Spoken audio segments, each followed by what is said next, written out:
Hello, good evening everybody. My name is Shubham Jagdish and welcome back to the channel.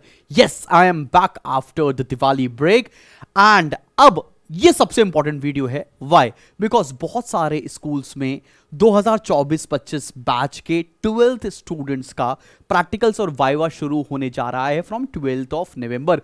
किसी का उससे पहले भी शुरू हो रहा होगा. सो क्या टिप्स हैं, क्या ट्रिक्स हैं जो आपको फॉलो करनी चाहिए while attempting the entire practical and viva, वो हम आज के वीडियो में डिस्कस करने जा रहे हैं. मोरओवर वीडियो को एंड तक देखना. एक बेहतरीन सी इंफॉर्मेशन बताऊंगा which can be a cheat code for you all in this practical and viva for 2025 board examinations. Boss, अब आपने फाइल बना ली होगी, आपको कुछ प्रोजेक्ट्स मिले होंगे, आपने वो कंप्लीट कर लिए होंगे. तो पहली चीज तो ये है कि आपको जो फाइल मिला था आपने वो कंप्लीट कर लिया है कि नहीं कर लिया है. आपको जो भी टॉपिक्स मिले थे आपने इररिस्पेक्टिव आपने कहीं ना कहीं से उसको कॉपी करके बनाया है, आपने अपने आप रिसर्च नहीं की है. तो पहला चीज तो ये करना है कि आपको अपनी फाइल को अच्छे से रीड आउट कर लेना है. किस कॉन्टेक्स्ट पर तुमने फाइल को बनाया है, तुम्हारा प्रोजेक्ट क्या था, तुमने उसमें क्या फाइंडिंग्स की हैं. Each and everything should be there on your tips. पहली बात समझ में आई. अब मैंने एक सीरीज ऑफ वीडियोस बनाए थे अपने लास्ट ईयर स्टूडेंट्स के कि जब मैं उनसे वाइवा ले रहा था तो कैसा फील होता है. वो यहां पर तुम आई बटन पर क्लिक कर लो, आपको पूरी प्लेलिस्ट मिल जाने वाली है और वो मैं प्लेलिस्ट कम्युनिटी सेक्शन पर भी डाल दूंगा. आप जाकर उसको आराम से देख सकते हो. अब आते हैं तीसरी बात कि अलग अलग सब्जेक्ट में बियॉन्ड फाइल आपको क्या क्या पढ़ना है. अकाउंटेंसी का जब सब्जेक्ट आता है तो उस केस में आपको रेशियो एनालिसिस के सारे फॉर्मूलेज प्रिपेयर होने चाहिए. 17-18 जितने भी फॉर्मूलेज हैं वो आपके एकदम टिप्स पर होने चाहिए ही चाहिए. फिर आपको कैश फ्लो स्टेटमेंट जो चैप्टर है वो बहुत अच्छे से आना चाहिए. अब हो सकता है किसी ने कैश फ्लो स्टेटमेंट चैप्टर पढ़ लिया हो या किसी ने कैश फ्लो स्टेटमेंट चैप्टर नहीं पढ़ा है. अगर आपने नहीं पढ़ा है तो मेरा एक वीडियो लास्ट ईयर का अपलोडेड है लाइव सेक्शन में, वो आप देख सकते हो. एल्स आने वाले समय में मैं खुद कैश फ्लो स्टेटमेंट का चैप्टर आपको पढ़ाने वाला हूं. मैंने अभी सिर्फ पार्टनरशिप और उसके बाद शेयर्स का वीडियो डाल रखा है. आने वाले दिनों में आपको डिवेंचर्स रिडेम्पशन के भी वीडियोस मिलने वाले हैं. सारा टॉपिक हम नवंबर में ही कंप्लीट करने वाले हैं. फॉलोड बाय दैट आपको गुडविल के चैप्टर से फॉर्मूलेस पता होना चाहिए. सुपर प्रॉफिट मेथड का फॉर्मूला क्या होता है, एवरेज प्रॉफिट मेथड का फॉर्मूला क्या होता है, किस तरह से कैसे गुडविल निकालते हैं. ये बेसिक 3 चीजें आपको पता होनी चाहिए बियॉन्ड योर फाइल जो तुमने प्रिपेयर की है. Now jump to economics. Economics के अंदर आपको मिनिमम क्या क्या चीजें आनी चाहिए. नेशनल इनकम के सारे फॉर्मूलेज आपको एकदम टिप्स पर होने चाहिए. इनकम मेथड से नेशनल इनकम कैसे निकालते हैं, एक्सपेंडिचर मेथड से नेशनल इनकम कैसे निकाला जाता है, प्रोडक्ट मेथड से कैसे निकाला जाता है, इनकम मेथड में किस चीज को इंक्लूड करते हैं, किस चीज को इंक्लूड नहीं करते हैं. ये सारी चीजें आपको पता होनी चाहिए.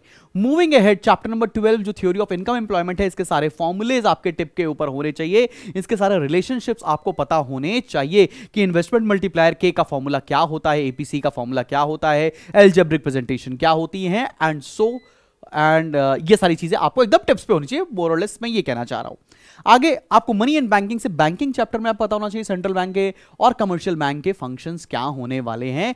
बियॉन्ड दैट आपको कॉस्ट चैप्टर के फॉर्मूलेज मिनिमम पता होने चाहिए. ये मिनिमम बातें बता रहा हूं जो आपकी टिप्स पर होने चाहिए while you are entering into that examination hall जहां पर आपका इंटरव्यू आपका वाइवा होने वाला है. नाउ कम टू कॉमर्स का सब्जेक्ट. कॉमर्स एक ऐसी चीज है जो सबसे कम पड़ता है बच्चा. तो तुम्हें क्या आना चाहिए मिनिमम, आपको स्टेप्स वाले सारे क्वेश्चंस पता होने चाहिए. प्लानिंग के स्टेप्स क्या होते हैं, ऑर्गेनाइजिंग के स्टेप्स क्या होते हैं, डायरेक्टिंग के क्या होते हैं, कंट्रोलिंग के क्या होते हैं, रिक्रूटमेंट के क्या थे, स्टाफिंग में क्या था, ये सारे स्टेप्स पता होने चाहिए. मास्लोस की नीड हायरार्की थ्योरी क्या थी उसके बारे में आपको पता होना चाहिए. मार्केटिंग के अंदर 4 P's क्या होते हैं उसके बारे में आपको पता होना चाहिए. इतनी बेसिक बात आपको प्रिपेयर करके जानी है. सिमिलरली अगर आप ये देख सकते हैं कि बिजनेस एनवायरनमेंट के अंदर स्वॉट एनालिसिस क्या था, मतलब कुछ बेसिक चीजें आपको अगर पता हैं तो एकदम आपकी अच्छी प्रिपरेशन से साथ आप जाएंगे.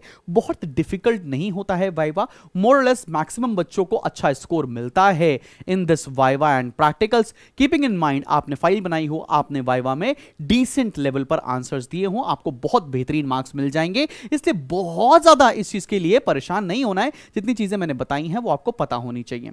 अब एक बात और एंड में वीडियो के मैं ये बता रहा हूं, अगर आपको कुछ इंपॉर्टेंट क्वेश्चंस चाहिए वाइवा के कि सर मेरे को कुछ क्वेश्चंस दे दोगे ना, क्या 10 20 25 क्वेश्चन दे दो ना जो मैं प्रिपेयर करके चला जाऊं, तो जी हां, मैं आज इस वीडियो के बाद रात के 11 बजे, उसके पहले प्लीज हमारी टीम को फोन मत करिएगा, रात के 11 बजे के आसपास मैं अपने एप्लीकेशन के फ्री स्टडी मटेरियल सेक्शन के अंदर एक प्रैक्टिकल्स नाम के फोल्डर के अंदर सारा कंटेंट दे दूंगा which is free of cost for everybody, जो तुम आराम से रीड करके जा सकते हो। वो एक तरह के शॉर्ट नोट्स होंगे जो तुमको प्रिपेयर करके जाने हैं इन दिस पर्टिकुलर वाइवा। तो चलो भाई, wish you all the best. And अब मैं वापस आ चुका हूं, तो बेहतरीन बेहतरीन वीडियोस आपको मिलने वाले हैं। क्लास 11th वाले डू नॉट वरी, बस कमेंट सेक्शन में लिखकर बताओ कि तुम्हारे एग्जाम्स कब से हैं, तुम्हारे प्री बोर्ड एग्जाम्स कब से हैं, और नवंबर में आग लगा देंगे हम लोग, सब कुछ पढ़ डालेंगे and we will finish in style.